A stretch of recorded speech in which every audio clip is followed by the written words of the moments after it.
নমস্কার বন্ধুরা, job news 18 Bangla YouTube channel পক্ষ থেকে আজকে আপনাদের সকলকে স্বাগতম জানাই। আজকে নিয়ে এসেছি আপনাদের জন্য যেটা হচ্ছে নোটিফিকেশন বিওবি অর্থাৎ হচ্ছে ব্যাংক অফ বরোদা রিক্রুটমেন্ট 2025 শূন্যপদ রয়েছে, সেই নিয়ে আমরা বিস্তারিত আলোচনা করব। কী কী ক্রাইটেরিয়া রয়েছে সেই নিয়ে আলোচনা করব, যোগ্যতা কত রয়েছে এবং আবেদনের শেষ তারিখ কত সেটাও আমরা বলবো এই ভিডিওর মধ্যে। এখানে আপনারা দেখতে পাচ্ছেন প্রথমে নিয়োগকারী যে ব্যাংক সেটার নাম এই যে ব্যাংক অফ বরোদা, ঠিক আছে। লোকাল ব্যাংক অফিসার নিয়োগ করা হবে পদের নাম, ঠিক আছে। মোট শূন্যপদ হচ্ছে 2500টি রয়েছে।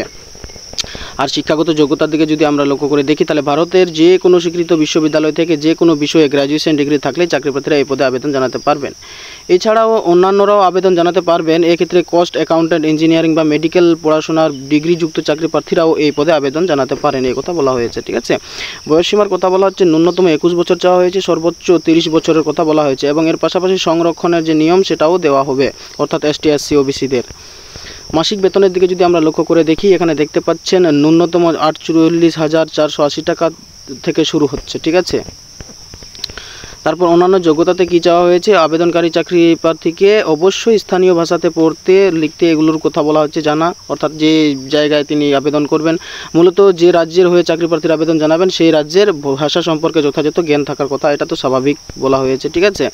তার সঙ্গে কি রয়েছে, নিয়োগ পদ্ধতি হচ্ছে লিখিত পরীক্ষা হবে। এখানে দেখতে পাচ্ছেন অনলাইনে কম্পিউটার ভিত্তিক লিখিত পরীক্ষা দিতে হবে। লিখিত পরীক্ষায় উত্তীর্ণ চাকরি প্রার্থীর প্রতি ধাপ অর্থাৎ গ্রুপ ডিসকাশন ও ইন্টারভিউ ডকুমেন্ট ভেরিফিকেশনের মাধ্যমে কর্মী হিসেবে নিয়োগ করা হবে, এই কথা বলা হয়েছে, ঠিক আছে। তারপর কি রয়েছে আবেদন পদ্ধতিতে বলা হচ্ছে এই যে ওয়েবসাইট দেওয়া হয়েছে এই ওয়েবসাইটে গিয়ে অনলাইন মোডে আবেদন জানাতে হবে এবং সেটি কত তারিখের মধ্যে জানাতে হবে, 24/7/2025 তারিখ পর্যন্ত সেই আবেদন জানানো যাবে অনলাইনে, ঠিক আছে। অর্থাৎ অনলাইন মোডে আবেদন করতে হবে, এখনও আবেদন চলছে। আর বন্ধুরা আজকের আপডেট এতটুকুই ছিল। যদি আপনাদের অফিসিয়াল নোটিফিকেশনের প্রয়োজন হয় আমি ডিসক্রিপশনে দিয়ে দেবো, সেখান থেকে আপনারা প্রয়োজন মতো দেখে নিতে পারেন। আজকের ভিডিও এখানেই সমাপ্ত করছি। সুস্থ থাকবেন, ভালো থাকবেন, দেখা হবে নেক্সট ভিডিওতে।